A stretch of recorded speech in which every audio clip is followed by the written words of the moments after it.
Which real-life cheat codes do you know? Talk positive about people behind their backs. I would never say this to her face, but she is a wonderful person and a gifted artist. What? Why wouldn't you say that to her face? Wouldn't want it going to her head. Hearing that we were just talking about you when on the phone is always lovely to hear. Being polite increases your odds of getting what you want, smiley face. Yep. Former retail worker here. If you're nice to me, I'll do everything in my power to help you out. If you're an ass, I'm sticking to policy 100% without any inch of movement. Worked at a call center for a credit card company. If you ever get hit with a late fee, politely call customer service and ask if there's a possibility of getting it waived. We didn't have to ask a supervisor or anything, just pushed it through. Have done this multiple times now for my own cards. Don't pay late fees. I currently work at a call center for a credit card company and can confirm this is a fact. The operative word here is politely. If you're a dick about it, then my amnesia kicks in and I suddenly can't remember where the refund fee button is located and my manager said no. Clean while you're cooking. Related, clean before going on a trip. Last thing you want to do when you get home is housework. Plus you won't dread getting home knowing that it's already done. Have friends generationally older and younger than yourself. It's a good one, but also weirdly frowned upon. I have different friend groups. My closest friend group is my age, 7 to 12 of us. I have a group of older friends who we let our dogs play together 30 to 40 years older.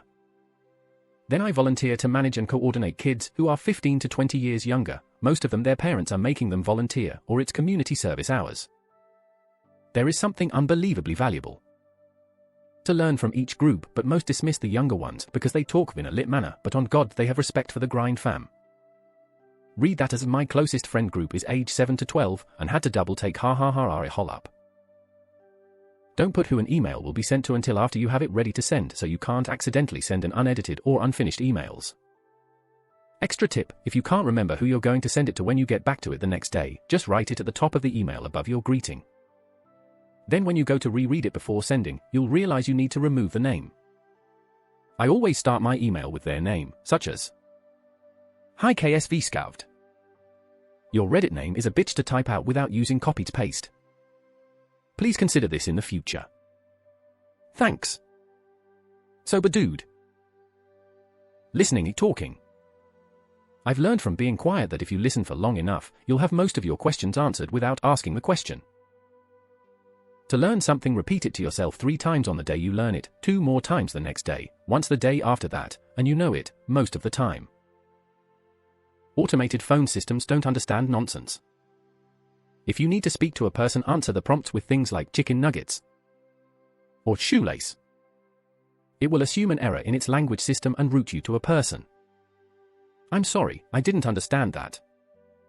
For billing, say chicken nugget. When reheating rice in the microwave, put a little bit of water in the bowl so it heats up fluffy again. I got a job as security at a concert venue because ticket prices were getting to be insane and I wanted to see some shows. Turns out I also got to meet some rock stars. Cutting out daily drinks with sugar like sodas or frappuccinos really helps with weight loss if you do nothing else. Diarrhea is the best excuse to get out of anything. No one questions it and no one expects you to go to a doctor for it. When your alarm goes off in the morning, do not think. Only react. If you sit up immediately and start getting out of bed, it becomes a reflex. No more lying in bed for hours trying to wake up. Now I hear my alarm and brain is alert and ready. As a management consultant, 2 of the best pieces of advice I've ever gotten are: never be afraid to be the one to end the call, and don't sell past the close. The first one's obvious, everyone hates that awkward period at the end of a conference call when it's pretty much over, but no one's willing or ready to just say it. If it's really over, don't hesitate to just say awesome. Thanks so much, everyone, and have a great day. The second one's actually way more important if you're in a meeting trying to land a contract, and they say sounds good. Let's do it. Then shut up, shake their hand, say we'll get you a draft agreement tomorrow, and walk out the Door. No small talk, and definitely no following up on that point we were discussing in the middle of the meeting that you seemed interested in. There's no upside. You can't make them more ready, they've already agreed. Best worst case is you bring up some kind of new point that makes them want to step back and talk more about the overall plan before they're ready to sign. Worst case is you bring up something they didn't realize, and you scotch the deal before you've left the room. Which I've seen happen more than once. Managers, give your employees the credit they deserve for everything they do, especially talk them up to your bosses.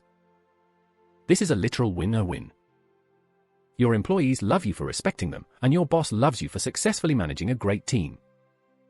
Too many times I see bad managers bring their own egos into the mix, feeling like they need to compete with their own employees to take credit for jobs well done.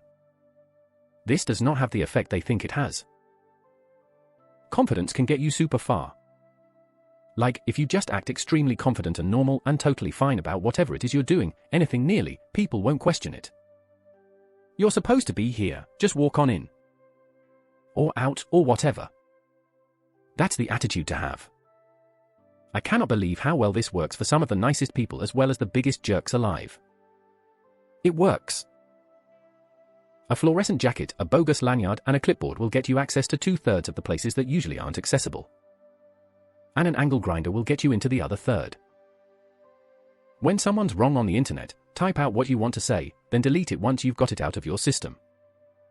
It's incredibly cathartic. As you organize your sources and logic, you get the time to sort out what you think and why, and you can calm down a bit as you let reason take the wheel instead of your emotions, which lets you realize that nothing you say matters to them anyway.